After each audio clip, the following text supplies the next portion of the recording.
धन्यवाद सभापति महोदय। सबसे पहले मैं वित्त मंत्री महोदय और सरकार को बधाई दूंगा कि उन्होंने चतरा में भारत रत्न संविधान निर्माता डॉक्टर भीमराव अंबेडकर के नाम पर विश्वविद्यालय खोलने की योजना बजट में शामिल किया है। निसंदेह एक बहुत बड़ा कारगर और मील का पत्थर साबित होगा, लेकिन मेरे कुछ सवाल हैं कि वह कब तक पूरी होगी। सबसे बड़ा दिलचस्प देखना होगा मंत्री महोदय कि वो पूरी कब तक होगी। मैं ये बात इसलिए कह रहा हूं कि पिछले बजट भाषण में, जिसको मैंने, चूंकि आपके भाषण को बड़ी गंभीरता पूर्वक सुनता हूं, आपको सुनने के बाद लगता है कि सही में कोई एक लाइब्रेरी में बैठा हूं, तो मैंने सुना था उसमें आपने पृष्ठ 24 में कुल 10 विश्वविद्यालय खोलने का वर्णन किया था। इसके अलावा 5 अभियंत्रण महाविद्यालय खोलने का जिक्र किया था, लेकिन अभी भी वो धरातल पर नहीं दिख रहे हैं। अगर बात करें तो इस राज्य में मैं आसन के माध्यम से उच्च तकनीकी शिक्षा मंत्री महोदय को भी कहना चाहूंगा कि 9 पॉलिटेक्निक भवन का निर्माण वर्षों पूर्व हो चुका है, लेकिन अभी तक पढ़ाई आरंभ नहीं हो चुकी। मैं उनका नाम बताना चाहूंगा: खूंटी, हजारीबाग, जामताड़ा, गोड्डा, पलामू, चतरा, बगोदर, लोहरदगा। इसमें क्या है कि अनुमानित 800 से 900 करोड़ की लागत से ये पॉलिटेक्निक कॉलेज बनकर तैयार हुए होंगे, लेकिन अभी वहां पढ़ाई शुरू नहीं होने के कारण मंत्री महोदय हमें लगता है कि उनका दीवार, खिड़कियां, दरवाजे और पंखे तक चोरी होने लगे हैं।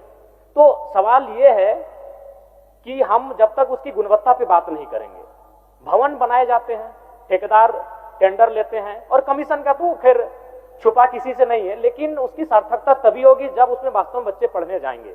तो आज मैं उन 9 जिन पॉलिटेक्निक संस्थानों का मैंने जिक्र किया है, मंत्री महोदय स्वयं एक बार उसका विजिट कर लेंगे।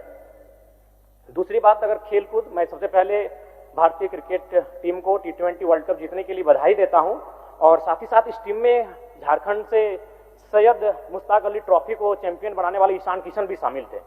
और खेलकूद मैं इसलिए बात करना चाहता हूं क्योंकि मैं एक युवा हूं और मेरा मानना है कि खेल में अगर सरकार फोकस करे तो शायद हम युवाओं को एक अच्छा स्कोप दे सकते हैं। ये झारखंड की भूमि प्रतिभाओं की कमी नहीं है, हमें याद करना चाहिए। आज तो खैर हमने बहुत सारा सिस्टम बदला, आज हम 21वीं सदी में जी रहे हैं, लेकिन याद कीजिए 1928, जब उस समय भारत देश अंग्रेजों के अधीन था और इस रांची के खूंटी से जयपाल सिंह मुंडा ने भारत को पहला ओलंपिक में गोल्ड मेडल दिलाया था। यानी प्रतिभाओं की कोई कमी नहीं है, सवाल है उन्हें हम प्लेटफॉर्म कैसा देते हैं।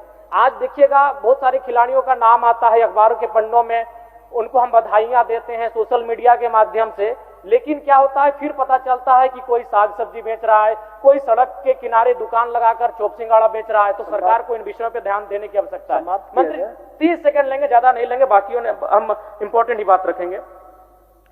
हमारे विधानसभा में एक सड़क है जो गलागी से तारानारी तेलो परसबनी होते हुए टीमोड़ को आएगी, तो मैं विभागीय मंत्री से आग्रह करूंगा इस सड़क चौड़ीकरण निर्माण कार्य को संज्ञान में लेते हुए उसे कराने की कृपा करेंगे।